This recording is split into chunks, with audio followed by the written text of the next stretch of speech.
Samsung vient tout juste d'annoncer ses nouveaux Galaxy S24, S24 Plus et S24 Ultra en ce 17 janvier 2024. Alors faut-il les acheter? Faut-il changer de téléphone? Est-ce qu'ils valent vraiment le coup? Je vais tout vous dire dans cette vidéo. Alors on va commencer direct en parlant du design. Cette année, on a très peu de nouveautés puisqu'ils vont garder la même forme que l'année dernière en gardant ce style très épuré au niveau des caméras, que ce soit sur les S24 ou sur le Ultra. Alors il y a quand même quelques petites différences, notamment sur les S24 et S24 Plus qui vont cette année avoir des bords très plats, qui va d'ailleurs nous rappeler un lointain cousin. Ces bordures sont quand même là pour venir à main sur le téléphone, pour une meilleure prise en main, et c'est d'ailleurs ce qu'on remarque sur les iPhones. Ils sont beaucoup plus pratiques à tenir en main avec des bords plats. Côté Ultra, ça va être la première fois qu'on a un écran totalement plat, puisque Samsung avait depuis de nombreuses années l'habitude de proposer un téléphone avec des bordures incurvées, donc il va être beaucoup plus fin. Par contre, il va être un petit peu plus épais, donc l'Ultra va quand même être moins pratique. Déjà qu'il était bien énorme à tenir en main, et là, ça devient encore un peu plus galère. Je vais à présent vous parler de la certification et des matériaux utilisés pour la gamme des S24 de cette année. Le S24 Ultra a des bordures en titane. Là aussi, ça nous rappelle encore une fois son cousin éloigné, mais Samsung explique que c'est pour une meilleure résistance au choc évidemment. Le titane est beaucoup plus solide et il va également avoir ce côté plus premium sur le téléphone. Les S24 et S24 Plus vont avoir le droit de l'Armor Aluminium deuxième génération. Alors en gros, pour faire simple, ils vont être plus résistants que l'année dernière. Jusqu'à là, c'est logique. Côté certification, on a le droit du IP68, donc résistance à l'eau et à la poussière. Le S24 Ultra a le droit du Gorilla Glass Armor, ce qui va venir tout simplement protéger l'écran de verre contre les chocs et les rayures, le rendant ainsi plus résistant aux chutes. Ce nouvel écran de protection en verre directement intégré au téléphone va également venir réduire les reflets. Pour une utilisation en extérieur, l'écran donc est beaucoup plus pratique à utiliser. Côté écran, Samsung explique qu'il y a des nouvelles dalles OLED. Donc l'OLED qui, je le rappelle, est une technologie qui permet d'avoir de très forts contrastes sur les écrans. Donc ça permet d'avoir des noirs très profonds et des lumières correctement exposées. Et ça rend tout simplement une meilleure qualité lorsqu'on va regarder par exemple des vidéos. Mais ce nouvel écran OLED, il va surtout permettre une luminosité maximale de 2600 nits. Et c'est énorme. En gros, pour faire simple, si vous utilisez votre téléphone dehors, vous n'aurez aucun souci à voir tout votre écran. Il sera vraiment très lumineux. Donc si vous êtes quelqu'un qui va beaucoup dehors, qui utilise beaucoup son téléphone en extérieur, vous aurez aucun souci. Le nouvel écran des S24 et S24 Plus va être pour la première fois en LTPO. Pour faire simple, là aussi, ça va permettre un rafraîchissement de l'écran de 1 à 120 Hz. Et pour encore plus simplifier le truc, votre écran est beaucoup plus fluide et en plus de ça, il va économiser beaucoup plus de batterie. Pour la partie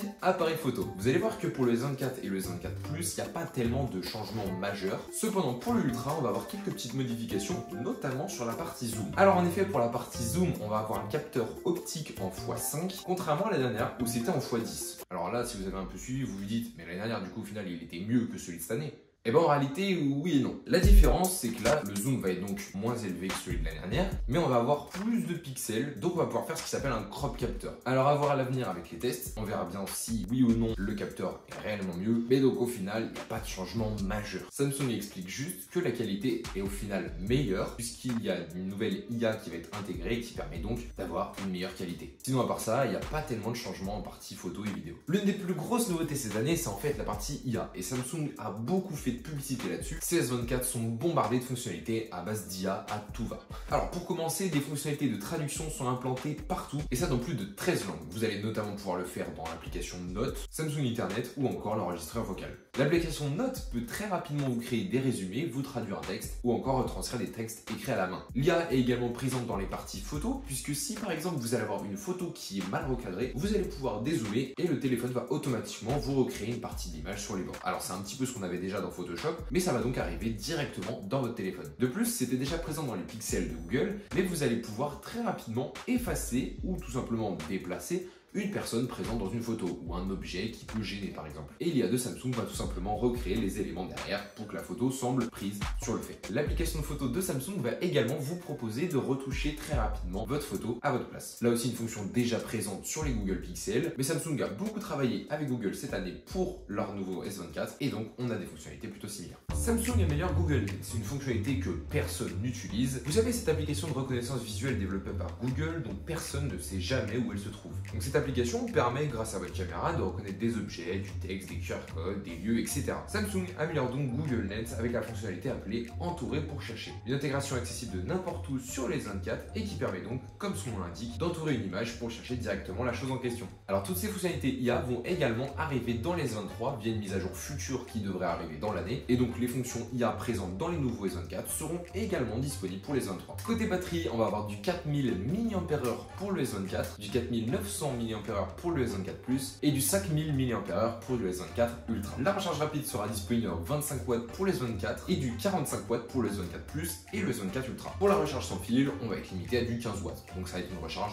plutôt lente, mais ça c'est tout simplement pour éviter que le téléphone chauffe trop. Pour les logiciels, on va être livré avec du One UI 6.1 et du Android 14, donc c'est les dernières mises à jour et logiciels. Et grosse nouveauté cette année, puisque Samsung et globalement Android étaient plutôt en retard sur cette partie-là, on a enfin 7 ans de mise à jour annoncée sur les Galaxy S24. Donc dans 7 ans, votre téléphone recevra encore des mises à jour. Et ça vient directement répondre à Apple qui, depuis des années, proposait déjà des mises à jour de plus de 5 ans, contre Samsung qui en proposait avant seulement 3 voire 4. Et donc ça c'est un gros point positif puisque ça veut dire que votre téléphone va être régulièrement mis à jour, donc chaque année il recevra des nouveautés et ça viendra également apporter des correctifs de bugs. Les précommandes pour acheter les nouveaux Galaxy S24, S24 Plus et S24 Ultra sont disponibles du 19 au 25 janvier et la commercialisation sera disponible dès le 30 janvier 2024. C'est donc la date à laquelle vous pourrez acheter ces nouveaux téléphones. Côté prix, le S24 est annoncé à 899 € avec en option 128 ou 256 Go de stockage. Le S24 Plus à 1169 € avec du 256 ou 512 Go de stockage et le S24 Ultra est quant à lui annoncé à 1469 € avec du 256, 512 ou 1 Tera de stockage. Alors donc c'est 50 € plus cher que l'année dernière et Samsung vient cette année talonner le prix des iPhones puisque l'iPhone 15 Pro Max est seulement 10 € moins cher que son concurrent direct, l'iPhone 15 Pro Max. Alors donc pour répondre aux questions du début de la vidéo, Samsung propose une évolution plutôt timide de ces S24 et on se demande ce qu'ils vont proposer à l'avenir. Puisque les téléphones de l'année dernière étaient déjà plutôt très bons, cette année on assiste seulement à des petites nouveautés mais plutôt logicielles au final. Des offres spéciales sont disponibles pour les périodes de précommande puisque vous allez pouvoir donc doubler votre stockage pour le même prix. Vous aurez une Samsung Galaxy Watch 6 offerte également pour l'achat de ces nouveaux téléphones. Donc si suite à cette vidéo vous vous dites je veux absolument l'acheter, foncez parce que les offres sont évidemment à durée limitée. Donc si t'as aimé cette vidéo, tu likes, tu commentes, tu t'abonnes, tu connais et nous on se retrouve très prochainement pour de nouvelles vidéos.